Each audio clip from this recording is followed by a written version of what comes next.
Welcome back. We're still dealing with the theme of financial wealth and prosperity and how to build for yourself a financial future that you really deserve. And so, in the next few minutes, I want to talk to you about where to start and what materials you need for the foundation of this great future you're trying to build. If you're trying to design a building, the first thing you must do is start with the foundation. And the foundation is usually the part of the building that is not seen. But every good contractor, or every good architect, or every good engineer will tell you that the foundation to the building is the most important part, because it's the structure that supports the entire building. If you have a bad foundation, a poorly designed foundation, the entire building, when completed, the entire building could be rendered inhabitable if a defect is found in the foundation. So the foundation is important. Now, in many cases, think about this. Every building you've walked into, even the building you live in right now, have you ever seen the foundation? The answer is no. So because we don't see the foundation, we generally do not associate a level of importance to the foundation. In the same way, in your financial life, you must be careful, very careful, especially at the beginning. You must be careful to ensure that you have the right materials and you have the right resources for creating and building the right foundation. Now, I know you have huge dreams. I know you have huge goals. I know that your financial future is so beautiful, and if you were to share that with me, I would be impressed. And your financial future, when painted in colors, could be like a very beautiful high-rise building, like a skyscraper.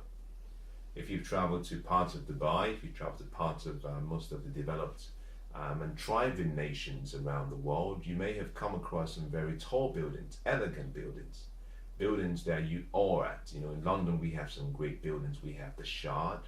We have a few other buildings with some very unique names. One of them is called the Walkie Talkie. One of them is called the Cheese Grater. These are all tall buildings, significant, landmark buildings that, you know, when you see the skyline of London, you say this is London because of those specific buildings. So imagine your life and your future as being a tall skyscraper, a tall building you're about to design that everyone would see. Before you go building this huge 100, 200 story tower, take some time and look at the foundation and make sure the foundation is secure, because the foundation will support the entire building. The last thing you want is the whole building come crashing down. So let me share with you 4 pillars. Now, these pillars support the foundation. This is part of what supports the entire building. And it's something you have to very carefully develop, but also very carefully improve on a regular basis. Very quick, and I'll be very brief. If you have your journal, let's get to work. Now, the first pillar is the pillar called planning. Very important. In so many ways, I don't believe we associate the level of importance that should be associated with that word, planning. You see, you don't get to hope for the future. You don't get to hope that the future will be better. Part of that is because the future does not get better by hope. The future gets better by choice. The future gets better by the decisions you make. You see, destiny is not by chance. Destiny is by choice. And the future is made possible through a plan. You know, what I want to become in 10 years, I've already decided today. And what I had to do was paint the picture of that future, and then bring that picture of that future into the present, and then start working on that daily habits, the daily disciplines, the things I had to do every day, because I know that my future is lived in one day. And so if I can get one day right and repeat it, that will lead me towards my destination. So planning is important as you begin your wealth journey. And it's important because there are 5 key parts of planning that you must. I'm not using the word should, I'm using the word must. That you must make sure that you have securely completed. Now, the first deals with how you create wealth. Because think about this. You're trying to build an empire right now, a financial empire. You're going to need a plan of how you're going to create wealth, how you're going to create the wealth you want. Number 2, you're going to need a plan on how you multiply the wealth you have. So gaining some money, gaining some level of wealth is not where it ends. The question is, how do I multiply that? How do I compound it? That needs a plan. Next, you need a plan for how you protect what you have. But the protection comes in 2 parts. First, you protect who you are right now before you begin the journey, but also you protect yourself along the way so that you don't lose everything you've worked so hard to create. Again, it needs a plan. Next, you need a plan of how you can provide some security and safety. Now, in ancient times, whenever you approach the castle, there always used to be a fortress to protect that castle. And this fortress was such that in the event of invaders coming in to attack the castle, that the citizens, the people, were protected. The walls were protected. And in many cases, if you've seen some great films, there are some films whereby, based on real life stories, there's some films whereby the invaders had to come up with a strategy to get themselves across the wall into the city, because they knew that the walls were built, the fortress of the walls was so strong that they couldn't break through and invade. They needed a strategy of getting some people, maybe spies or 1 or 2 warriors, into the city, infiltrate the city, and then hopefully open up the gates. Or they needed a way to get the people in the city to come out of the city to fight them. So you need a fortress to secure and keep your, in this case, your citizens will be yourself, your loved ones, and your family, to keep you safe. That needs a plan. It's not something that you just do randomly. You need to plan. Now, finally, number 5, you need a plan of how you're going to share that wealth you've created. I really believe in the entrepreneurial approach to benevolence. I don't really believe in just giving handouts. I believe that it's important to tell people where you caught the fish, to give them a fishing line, to teach them how to fish, and then to take them with you next time. Don't just give people fish, teach them how to fish. You're meant to help people become the best that they can be. You see, if you give someone fish, you feed him for a day.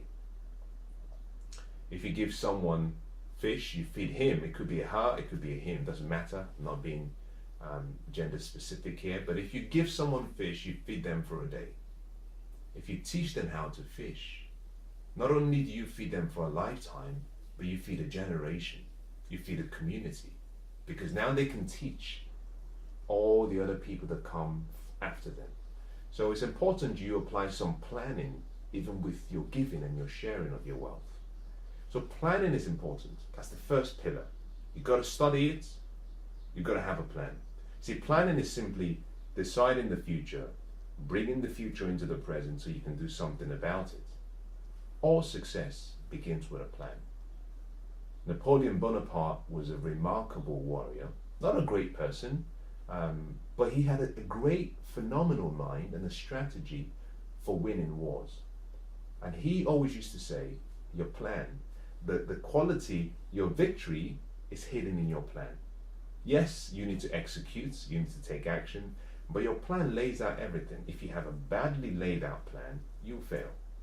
You can have the best heart, you can have the burning desire, but if your plan is weak, you might fail. So planning is the first pillar. Number 2 is you need discipline. I love that word, discipline. The word discipline comes from the word disciple. disciple. And the word disciple really captures a relationship between someone who is trying to learn and their attitude, their philosophy, their behavior towards someone who is teaching them. It's really a passion you have for the best. To say, I'm going to stay loyal, I'm going to stay committed to learn from you, to make my life better.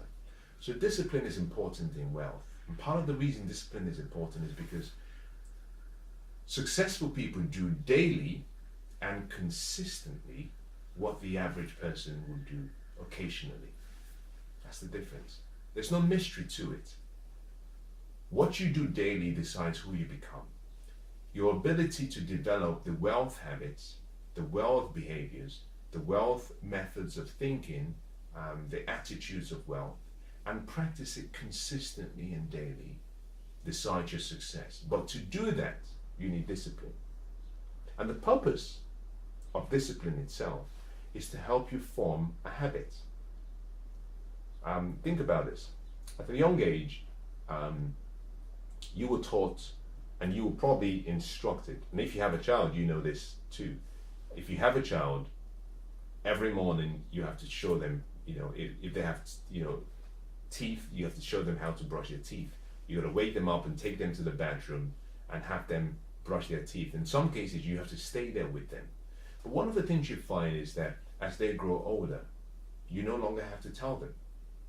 They wake up in the morning, before you come into their bedroom, they said, I brushed my teeth. And you say, are you sure? And they say, yes. And you say, are you sure? And they say, yes. Part of the reason they were able to do that is because they had developed the discipline consistently every day, sometimes twice every day, to the point where it's become instinctive. Now it's gone from being a discipline requiring commitment and focus, it's become a habit. So the purpose of discipline is for you to create the right habits. And wealth is really a product and a function of your habits and your lifestyle. So to develop wealth, you've got to focus on creating the habits and fashioning for yourself the lifestyle of wealth. But to do that, you need discipline. And I like to think of discipline like this. Whenever you decide something you want, you must decide that you're going to discipline yourself to consistently and continuously do that every day, practice the routine every day, commit to improvement every day for 100 days consistently without failing. Because if you can do it for 100 days, what happens is that habit becomes automatic and instinctive. Now, part of the reason people do not achieve their New Year's resolution is normally because they start the year with enthusiasm. 2 weeks down the line, they start to lose enthusiasm. 3 weeks down the line, they start to lose enthusiasm. By the 4th week, they haven't seen enough results. They give up.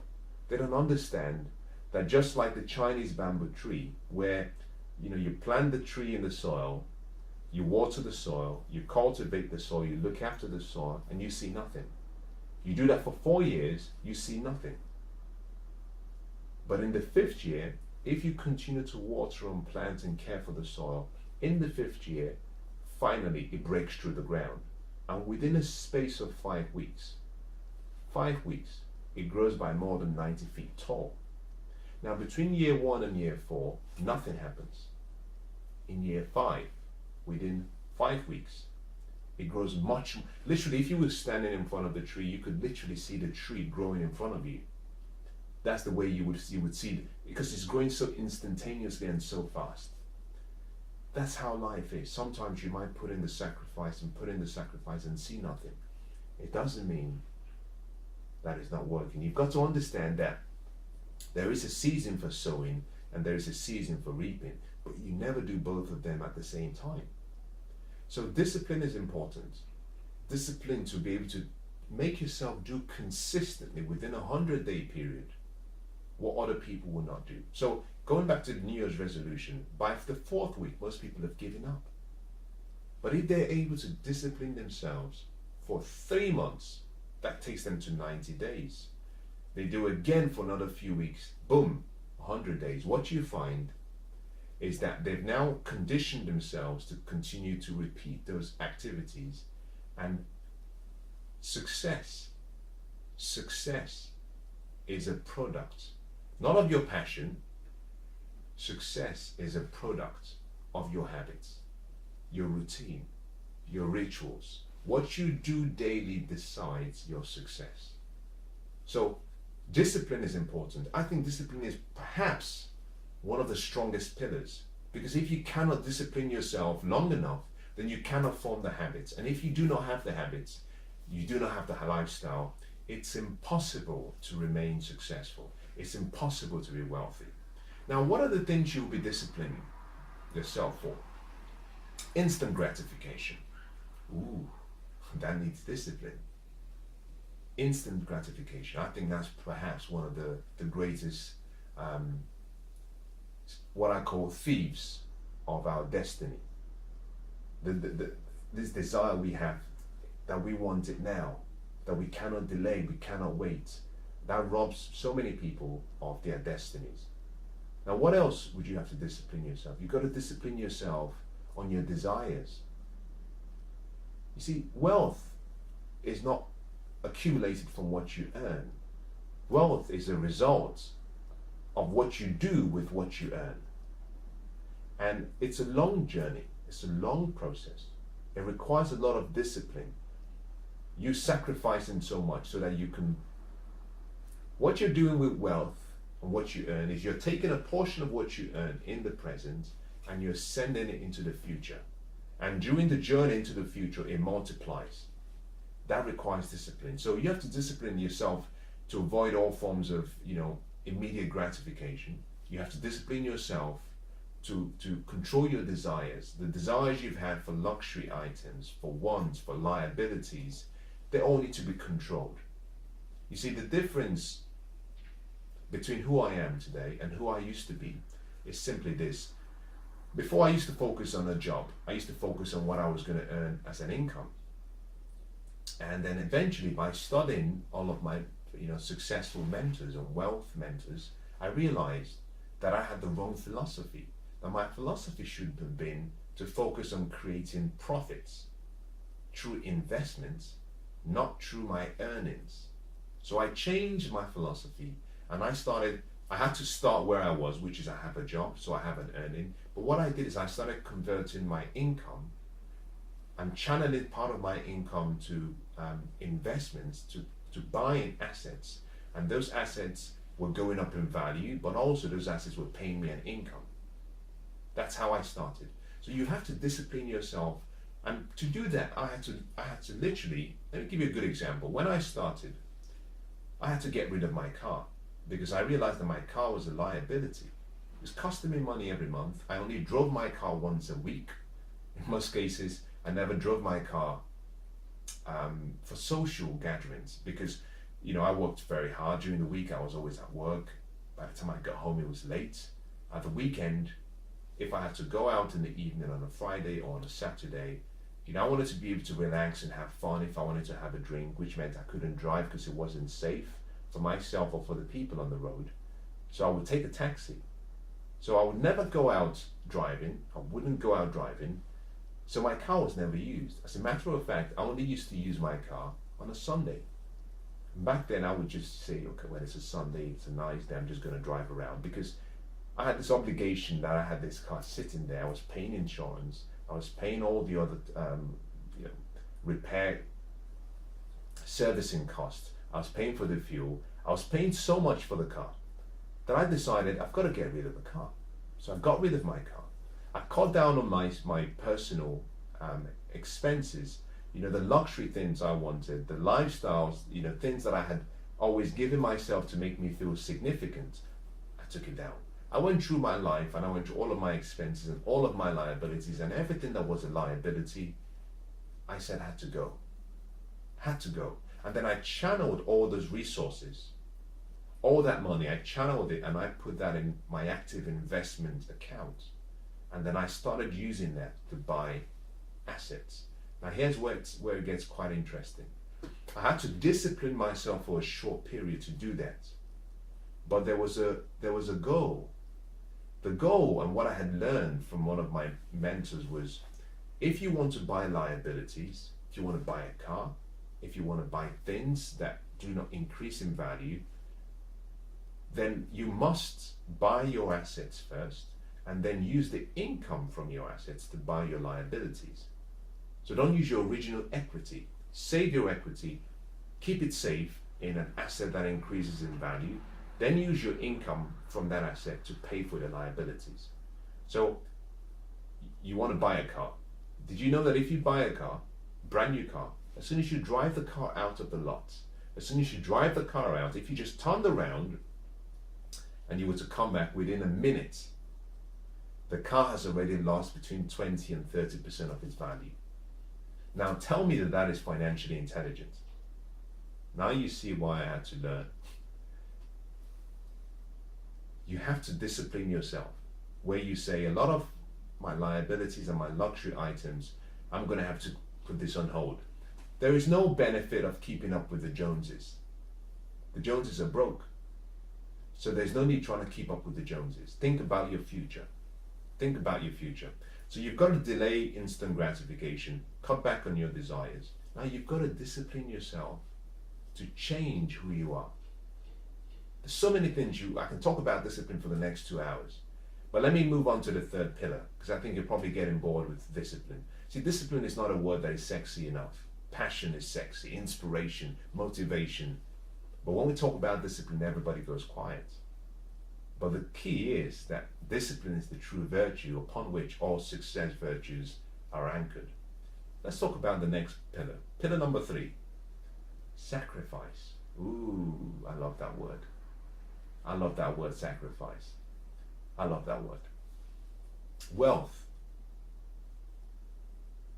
Wealth can only be created through sacrifice. Something has to give. You have to give something to get something. That's how wealth is created. I think one of the best ways I can describe wealth is through the ancient parable or saying, give and it will be given unto you. That is the best way I can describe wealth. You have to let go of something to get wealth. You see, some people stand in front of the fireplace and they say, fireplace, if you give me heat, I'll give you some wood. No, no, no. You've got to give the wood first, then you have to wait before the heat comes out. And sacrifice is important. Your life right now is a picture of the sacrifices you've made up until today. Your financial future will be a reflection of the sacrifices you're willing to make today and tomorrow and in the future. So you have to sacrifice something to get what you want. And financial wealth requires a lot of sacrifices. You have to sacrifice who you are today. You have to let go of who you are today. Effectively, you have to go through the process of what we call being born again. The best way to describe this is, if you've ever seen a caterpillar, did you know that in that caterpillar lies a butterfly? In a caterpillar lies a butterfly. But the butterfly can only come out, can only be seen when the caterpillar dies to who it used to be or what it used to be. A caterpillar has to go through the process of dying to its old self to allow its new self to come out. Something beautiful. In the same way, you have an old self. Who you are today should be different to who you want to be in the future. The person with great knowledge, great understanding, a lot of abundance, a person with wealth, riches, prosperity. But to become that person, you have to sacrifice who you are today. You have to let go of who you are today. That means you have to let go of some of your attitudes. Your attitude towards money, your attitude towards people, your attitude towards life. You have to change the way you think. You have to change the way you deal with people. You have to change your thoughts. You have to change your feelings. And you have to change your actions. And that process leads, by changing those three, will lead you to change your character, which is who you are. Until you change your beliefs, change your attitude, change your habits, change your lifestyle, you can forget success. If you cannot do that, forget success, because sacrifice comes first. You see, let's use the concept of the seed. If I take a seed, I can take that seed and put that seed in the soil. The sacrifice the seed has to go through is the seed has to be buried in soil, covered, and left there for a number of days, watered. The seed then has to die to who it is, and then slowly the seed and the shell of the seed breaks, and through that breakage life is birthed, and then slowly you have a sapling, like a small sapling that grows out of the soil and breaks through the soil and becomes a tree. In the same way, you have to sacrifice something very important. You see, many people want the good life, but unfortunately they do not practice the 3 keys to success according to H.L. Hunt. H.L. Hunt was some time ago one of the wealthiest men in the world, and he was asked the question, what is the key, what is the secret to success? And he said that the secret to success is just 3 steps. He says, number 1, decide what you want.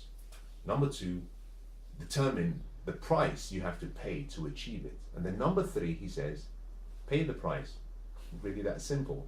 Decide what you want, determine the price you have to pay, and then pay the price. Most people know what they want, but they don't want to pay the price. Unfortunately, there's not going to be fire unless you put in wood. So you have to sacrifice. Now I'll say this to you. In the law of sacrifice, subtraction comes first before multiplication. Say that again. In the law of sacrifice, subtraction comes first before multiplication. You have to subtract something from yourself to allow yourself to multiply and become who you want to be. This simply means that, making it tangible so you can understand, every month you have a certain income. We call it your net income. From your net income, the first sacrifice you have to make is subtract what we call your active investment. We call that you pay yourself first. And that could be 10% or it could be more. But you make sure that the first line of expense from your net income is paid towards you. That is what you're going to invest for your future. Now, when you take away, let's use 10% as an example. If you deduct 10% from your salary, your net income, you're left with 90%. Now, automatically, that means you have to live on 90%. That will require sacrifice.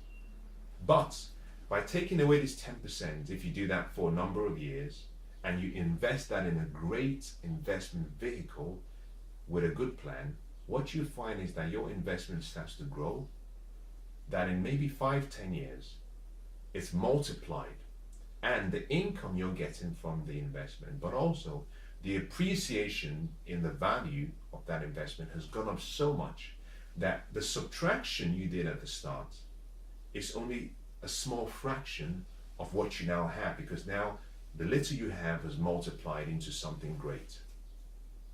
Subtraction must come first. You see, to achieve success and to achieve wealth, you must be willing to pay the price. The price must be paid in full. The price must be paid in advance. The promise is guaranteed, but the price has to be paid. And more importantly, the price is due every single day. It's not something you do occasionally. It's something you have to do every single day. To get consistency, it's kind of similar to a farmer saying, well, I put the seed in the soil, but I'm only going to go water the seed once every 2 weeks. Come on, you've got to be smarter than that. You need to wake up every morning, make sure that there are no weeds, make sure that the foxes are not around trying to eat your plant if they started to grow.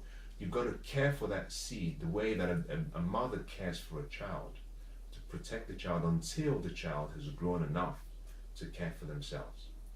You need to sacrifice something. Now, what would you have to sacrifice? Your time. I believe that to become wealthy, this is my view, you can disagree with it, but it's my view. I apply this in my life and I've seen the benefits, I've seen the results. I think anyone who applies the same principle is guaranteed to see some great results in their life if they follow up with action. But I believe that you should be investing between 5 and 10% of your time every day towards yourself, to increase your wisdom, to increase yourself in terms of personal development, to grow, to become better in what you do. That's my view, between 5 and 10%. But that is not a lot. What is 5%? 5% is 1 hour, roughly 1.5 hours. Every day we get 24 hours. 10% of 24 hours is 2.4 hours. 5% of 24 hours is 1.2 hours. That's not a lot. Now you can combine that with in such a way that you don't lose time. You can choose that time, if you're going to spend that time reading, developing your mind, you can do that simultaneously as you're traveling to work. You can have an audiobook, you can have an audio recording. We spend roughly about between 2 and 3 hours every day traveling. So in a very short period, just traveling to work, rather than listening to music, rather than listening to the radio, rather than listening to the news, you can use that time whilst traveling to learn. That gives you 5% anyway. You can also decide, when I go to the gym, I'm going to listen to some great instructional, motivational, educational, inspiring information. You could also choose to wake up early, wake up an hour early. There's so many ways in which you can invest in yourself without changing your lifestyle. Because what I tend to hear from people is, I don't have the time. I've got too much going on. And if that's what you're going to come up with, let me give you something to remember. You have the greatest mind out there. You have the mind of God, the mind of infinite intelligence, the mind of supreme being intelligence. All the forces, through your mind, you can get all the forces of nature and life to work for you. And so when you come up with an excuse that is not empowering, such as an excuse, your mind will give you 1 billion excuses if you want one. If you want 1,000, it will give you 1,000. If you want 100, it will give you 100. On the other hand, if you change the way you think and go from a disempowering to an empowering and ask the question, well, how can I do that? Become more creative. Now the mind can be used for what it's best known for, which is to create.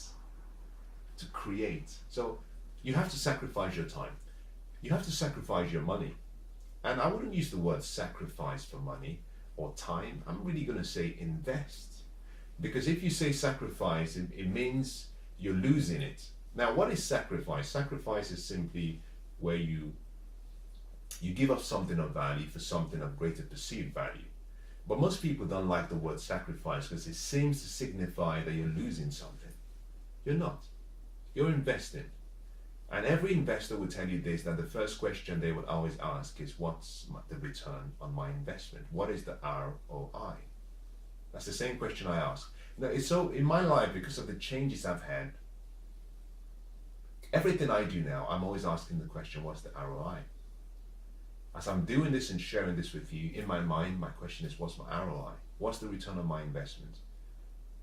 If I go to see a friend, I want it to be purposeful. I want it to be meaningful. I want to know what the results I want from that time spent with them.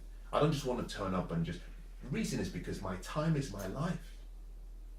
There's got to be something I get back in return.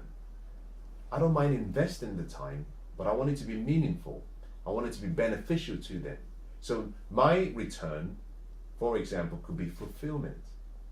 My return could be that I'm leaving a legacy. My return could be I feel significant. My return could be love and connection. It could be growth. But it has to be something that I'm getting back.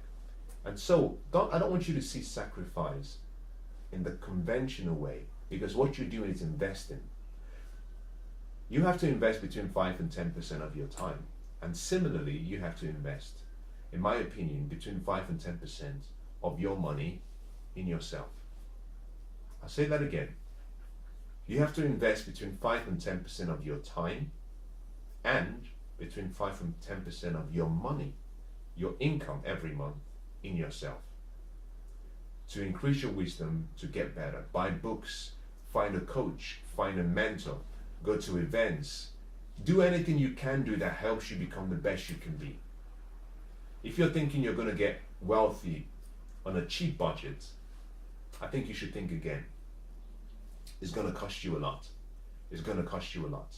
But guess what? The return on what you pay will far exceed. Think about this. I've read a book. I once bought a book for £1.99. But the value of that book, what I got from that book, was probably worth more than £100,000. But I got that from a book that I paid for £1.99. So don't always ask what does it cost. The question should be, what is it worth? And what I found more than anything is that you can find value in anything. You can buy a book for £5 and not find anything of value in that book. Nowadays, if I read a book, I'm looking for at least between £10,000 and £100,000 of value from that book. I'm looking for an idea that's going to spark something. I'm looking for a word that will inspire me. I'm looking to get myself in the mindset, in the mind frame of mind of the author, to help get myself in a very creative state, that I find an idea, and that idea leads to something that creates a new passive income in my life. Every time I read, every time I study, I'm always asking, what can I find from this? I don't buy a book and say it's £10. No. I buy a book for £5 or for £10 or for £20, and I say to myself, I bought this for £20, but I'm going to gain more than 500 times what I paid for the book. And because I have the mindset like that, I now see myself like a treasure hunter. I'm looking for ideas, I'm looking for things. And guess what? You will always find, because if you seek, you will find. So don't ask the question, don't worry about 10% of my income in myself. If that's your attitude, I have a question for you. This is going to be a provoking question. It will provoke you. And I don't offer any apologies. The question I have for you is this: what is your future worth? What is your future worth? Do you not think that your future is worth 10% of what you own right now? And if your answer is no, it's not worth 10%, then I don't have the right words to say. I believe genuinely that your future is worth more than that. If you don't believe it, I do. I do very much. And I want you to start to see yourself as an investment. You're not wasting the money, you're not wasting that time, you're reinvesting the time in yourself. And let me give you a good example. Let me just make this so you can see how why I have a passion for what I'm sharing with you. I retired on the same year as my father. My father was 65 and I was 32. I was 32 or 33, I can't remember now. I was 32. I had to do the math in my head. And what that meant for me was that by becoming financially free at 32, technically, I had bought back 33 years back to myself, based on the standard retirement age of 65. Now, think about this. It took me 8 years. 8 years coming from nothing. I was poor, I was broke. I was a young African boy who had arrived in London, England. I knew no one, nobody around me, no supports. But then I started to study a number of very successful people, and I started to model their behaviors and their decisions and their habits and their lifestyle, and it started to rub off on me. I really believe that success leaves behind clues, and the best thing you can do for yourself is find it and replicate it. Find it and copy it. 8 years of sacrifice. But what was interesting is that I spent the first 2 or 3 years just studying, changing my mind, because I had to almost renew my entire mind. I had this poverty mentality, this mentality of security, this mentality of not enough. I had to change that to a mentality of abundance, of freedom. And that took time. I had to almost wash away all of the thoughts I had about life and money and wealth and success, because I came from a poor background. I came from a place where when you saw someone who was wealthy, you automatically said they were greedy, or they had stolen it, or they're wicked. There were so many reasons. I had all these very false beliefs. Money was the root of all evil. It's harder for a rich person to go to heaven. It's easier for a camel to go through the eye of a needle than a rich person to enter the kingdom of heaven. God made so many poor people because he loves them. That's why there's so many. There were so many false beliefs that I had about money that kept me in bondage. After studying for about 2 or 3 years, I decided to take a leap. So if you were asking me how long did it really take me to achieve financial freedom, I would say probably about 4.5 years. Maybe 4.5, 5 years, or 5 years at the max. Now, I sacrificed a lot within that period, but within 5 years from when I started the sacrifice, I started letting go and putting things aside. Within 5 years, I was free. And so I can live the rest of my life now the way I want to live my life. And so my question is, sacrificing 5 and 10 years to gain back 33 years, is it not worth it? So I want you to remember this, that your life and your future is worth more if only you can sacrifice and choose to let go of the instant gratification and think about the future. More importantly, think about your family beyond you. I think that was one of the reasons that made a difference in my life, that I wasn't thinking about, I like this saying, the poor people think of day to day, the middle class and the average person would think month to month, the wealthy think decade to decade. I started thinking about the future even beyond my life. I started thinking about my kids and my family. And that changed my thinking, that changed my approach to life. What I would have called sacrifice became like a responsibility. It was easy to make. So I've spent this time explaining this just to encourage you not to focus on sacrifice, focus on investing. Now let me move quickly, because I've spent some time on sacrifice, much more than I should have. And I've done that because this is where, whenever I teach people and I coach people and I guide people, this is where they struggle the most. They cannot get themselves to let go of what they have right now for what they will have in the future. You see, the more you hold on to the present and your past, the more you sacrifice your destiny of the future. The greatness in you requires you creating that environment whereby that genius can start to come out. But to do that, you have to let go of who you are now. Very quickly, let me move forward very quickly and say, you sacrifice your time, you sacrifice your money, you must also sacrifice who you are and start pushing towards your potential, because who you are, there are 2 people in you right now, the way there are 2 people in me right now. There is who I am today, but also there is who I was born to be. There's a big difference between both. And every day, I'm trying to move forward towards that potential. That means I have to let go of him who is here today for the person in the future. That means you have to sacrifice your old self. Now let's move to the final, the 4th pillar.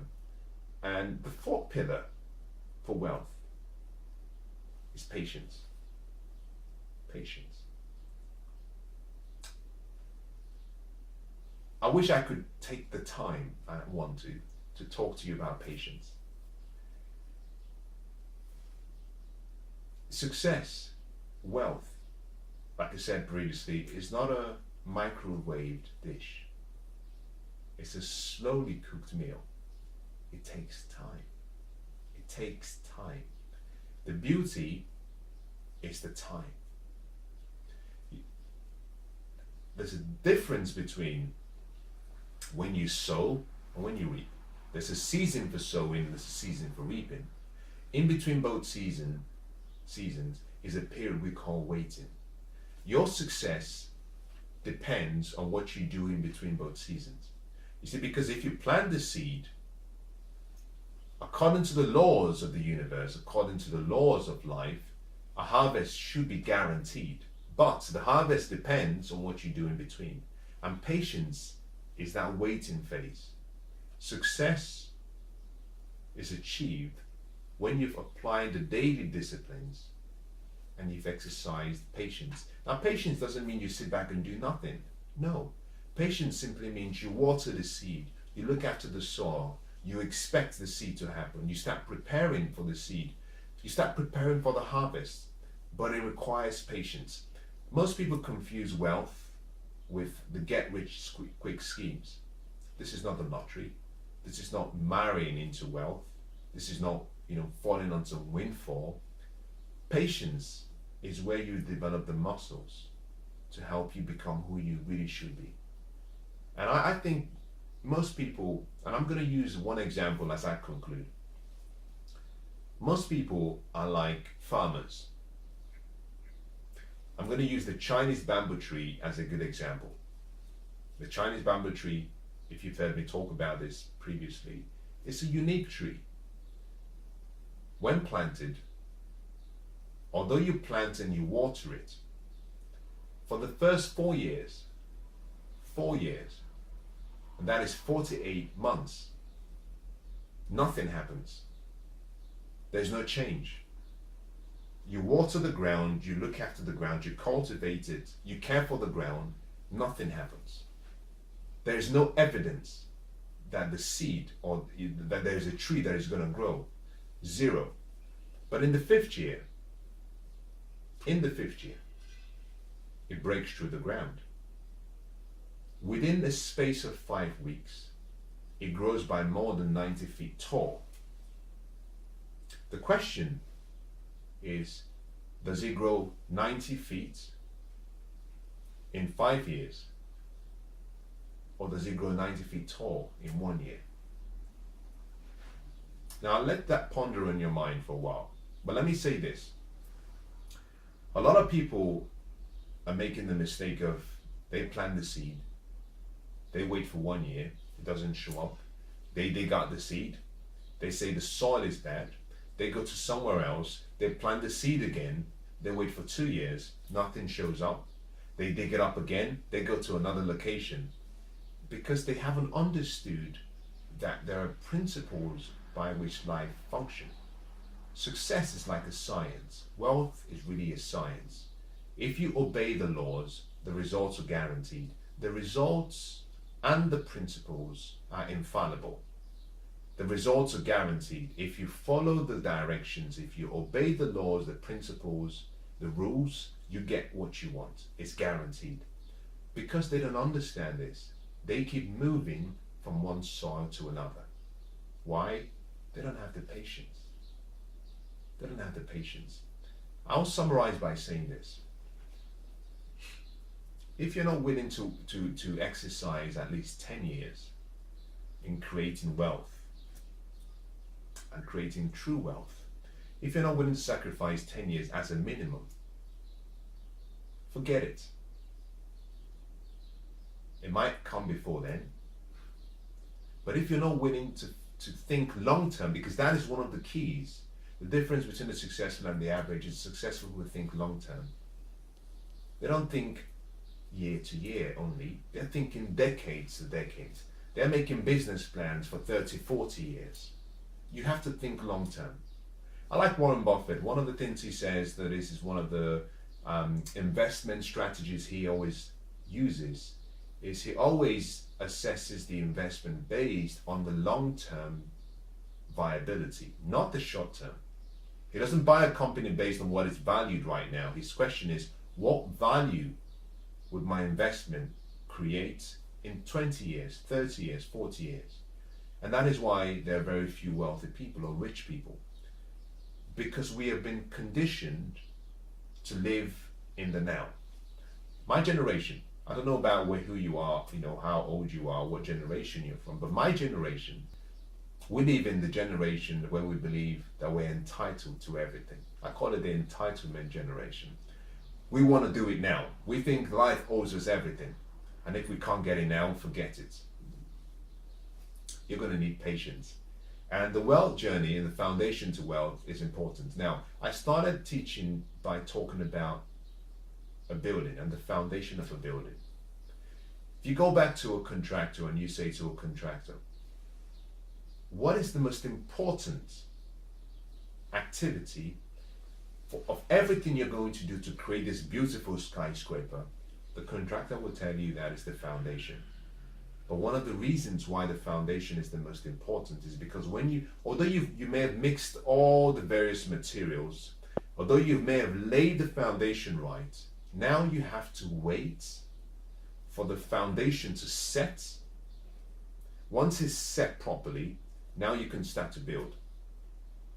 If you do not have the base, the foundation, if it's not set, then the building will shrink and collapse. If you don't have patience, if you go for quick schemes, if you go for instant gratification, if you go for get rich now, your building will collapse. You have to put the seed in the soil and wait. When you wait, your time will come. The time will come where the seed comes and breaks through the ground. And when that happens, because this is the problem most people do not understand. When you put a seed in the soil, the seed is growing, but you just cannot see it. You see, the seed is growing downwards because it's now extending its roots into the soil. It's trying to find where the richest nutrients will be. And once it finds the location, it taps into the right source of nutrients. Now it can start to grow out. It takes patience to understand what's going on. And in many cases, it's not that what you're doing is not working. You have to keep doing it and doing it and doing it, and eventually you'll find the success will come to you, especially in unexpected hours. So let me summarize by saying this. There are 4 pillars you need to build the right foundation for your dreams, success, and wealth. Number 1 is planning.